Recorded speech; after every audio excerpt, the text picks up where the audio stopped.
Bagi kamu yang mengikuti atau memfollow Instagram saya punya tato di tangan kanan saya yang bertuliskan Memento Mori, yang artinya itu kita itu akan mati, bahwa manusia itu adalah makhluk yang tidak abadi.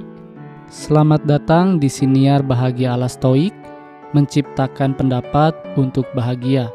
Bersama saya Jason Herlambang. Siniar ini saya buat untuk menemani kamu yang sedang berlatih mempraktekkan ajaran Stoikisme. Saya akan membagikan pengalaman bagaimana menerapkan ajaran Stoikisme di dalam kehidupan sehari-hari. Dan ini adalah episode hari ini. Selamat mendengarkan. Di dalam episode ini saya ingin menjelaskan kepada kamu atau mengobrol dengan kamu tentang Memento Mori. Memento Mori adalah konsep atau meditation atau cara seorang stoik untuk fokus terhadap apa yang sedang kita lakukan, gitu ya. Memento Mori itu adalah konsep di mana manusia itu harus ingat bahwa kita itu akan mati. Dan kita itu harus ingat bahwa kita itu bisa mati kapanpun, dimanapun. Sekarang gitu ya, detik berikutnya, menit berikutnya, jam berikutnya gitu ya. Lalu kenapa Memento Mori ini adalah sangat penting untuk diingat oleh kaum Stoik gitu ya.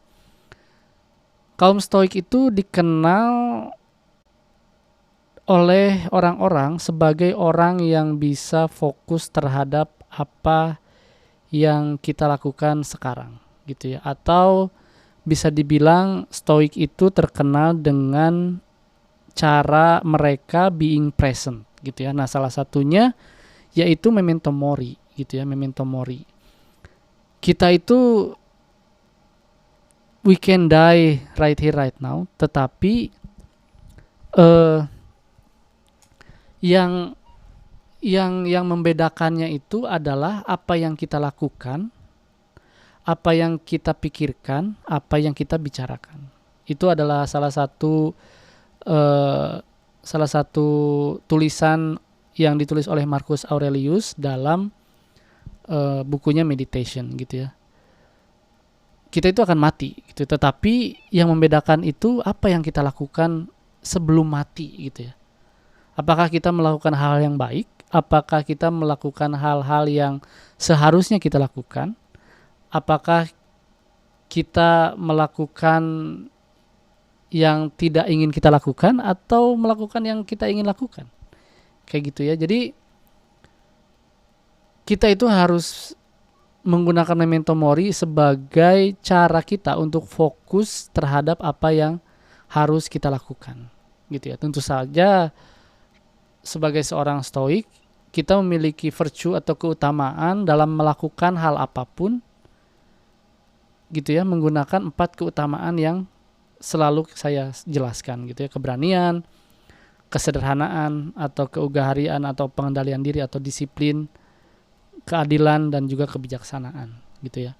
Nah, saya menato Memento Mori di dalam atau di atas tangan kanan saya karena yaitu saya memakai jam di tangan kanan dan saya harus selalu ingat bahwa setiap detik, setiap menit itu memiliki kemungkinan untuk saya menghadapi kematian saya gitu ya. Cukup dark memang, tetapi ini adalah alasan saya bagaimana cara saya untuk melakukan apa yang seharusnya saya lakukan. Ini adalah cara saya, terutama ya tentu saja cara stoik, untuk agar kita melakukan apa yang seharusnya kita lakukan. Gitu ya. Bukan nanti, bukan besok, bukan minggu depan, bukan bulan depan, bukan tahun depan, tetapi saat ini gitu ya, right here, right now, gitu ya. Jadi Memento Mori itu akan membantu kita untuk lebih fokus, terutama melakukan hal-hal yang baik gitu ya, hal-hal yang baik gitu ya. Misalkan besok saya pengen makan sehat, bukan besok sekarang makan sehat gitu ya. Makan sehat tuh besok, bukan besok, sekarang gitu ya. Saya mau belajar besok, bukan. Kamu itu harus belajar sekarang, kamu itu harus membaca buku sekarang gitu ya. Karena apa? Besok mungkin kamu bisa mati gitu ya. Mau nunggu mati gitu ya baru kamu mau melakukan hal yang baik gitu ya. Atau mungkin saya ingin, dari dulu tuh saya ingin berbisnis mungkin gitu ya, tetapi eh saya nanti aja lah berbisnisnya, nunggu duit saya banyak dulu gitu ya. Well, kapan gitu ya, kita kan bertanya kapan kita menunggu duit kita banyak gitu ya. Kalau misalkan mau mulai berbisnis saja, lakukan hal yang kamu inginkan sekarang gitu ya. Apakah itu baik? Ya, berbisnis baik gitu ya, untuk mengupgrade hidup kamu, mengupgrade ilmu kamu gitu. Dan cara belajarnya bukan menunggu nanti, tapi ya mulai aja sekarang gitu, mulai dulu gitu ya.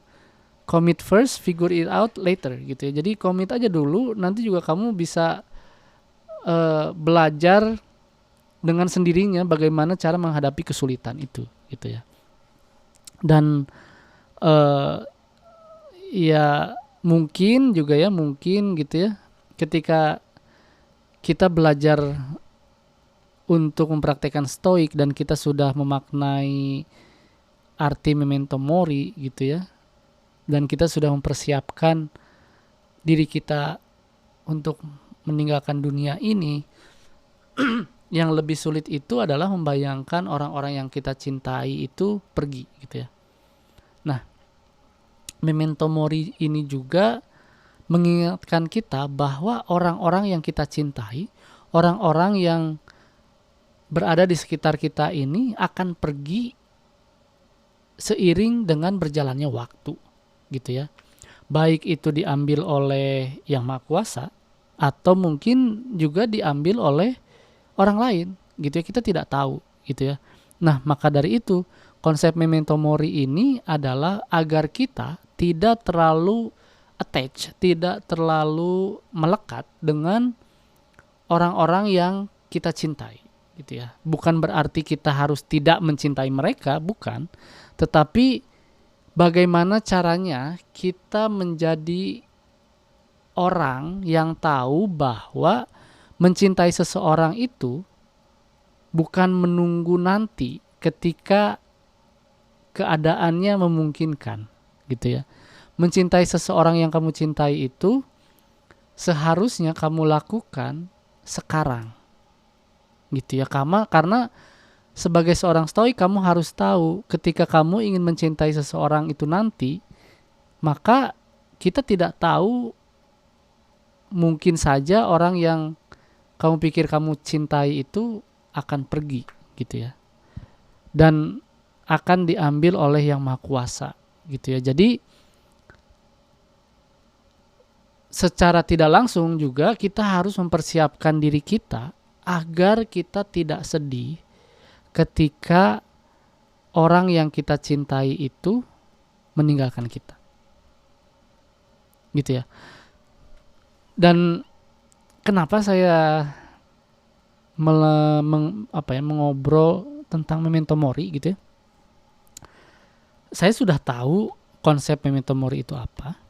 Saya sudah mempersiapkan diri saya ketika mungkin orang-orang yang saya cintai itu pergi kapan saja. Persiapan belum tentu menghasilkan hasil yang baik ya. Saya tidak tahu gitu. Ketika orang yang saya cintai pergi, saya tidak tahu bagaimana pikiran saya gitu ya. Tetapi tentu saja saya sudah paham bahwa orang yang saya cintai sekarang ini akan pergi. Nah, yang sulit adalah ketika kita mencintai seseorang dan orang yang kita cintai itu tentu saja memiliki orang yang dia cintai juga dan hampir mati, hampir meninggal gitu ya karena umur gitu ya. Ini bisa dibilang mungkin ibu dari si cinta gitu ya. Ini masuk rumah sakit dan ibunya itu, ibu mertua saya itu sudah cukup tua, cukup renta gitu, dan kemarin itu dia pergi ke bank sendirian. Jadi di Amerika ini sangat normal ketika orang tua itu masih nyetir dan masih bepergian kemana-mana sendiri gitu, meskipun dia sudah jalannya terlunta-lunta pakai tongkat, pakai roda gitu ya, tapi masih mereka itu masih melakukan kesehariannya itu sendiri gitu ya. Nah, kemarin itu ya jatuh dan masuk rumah sakit dan kondisinya cukup serius. Nah, di sini saya belajar gimana ya caranya menjelaskan kepada orang yang tidak tahu stoik, yang tidak mempraktekkan stoicisme gitu, untuk mengikhlaskan seseorang yang mungkin akan pergi gitu ya. Saya tidak tahu ya, semoga aja masih sehat gitu ya, tetapi kondisinya masih sangat kritis dan masih ada di rumah sakit gitu ya sampai sekarang. Dan si Cinta ya tentu saja dia mencintai ibunya seperti kita mencintai ibu kita gitu ya, dan saya juga bisa merasakannya. Tetapi kan tentu saja bahwa emosi negatif itu dalam stoicisme itu tidak baik dan harus kita kendalikan gitu ya. Maka saya masih belajar juga bagaimana caranya mengajarkan orang atau mengingatkan orang yang kita cintai agar tidak terlarut-larut dalam kesedihan gitu ya, dan tentu saja mempersiapkan terhadap hal-hal yang akan terjadi, hal buruk yang akan terjadi gitu ya. Zaman dulu pada saat Seneca itu selalu mengingatkan orang-orang yang dia cinta itu dengan isai sama dengan surat-surat yang dia kirim kepada orang-orang yang dia cintai gitu ya. Tetapi ya saya masih belajar gitu ya bagaimana caranya agar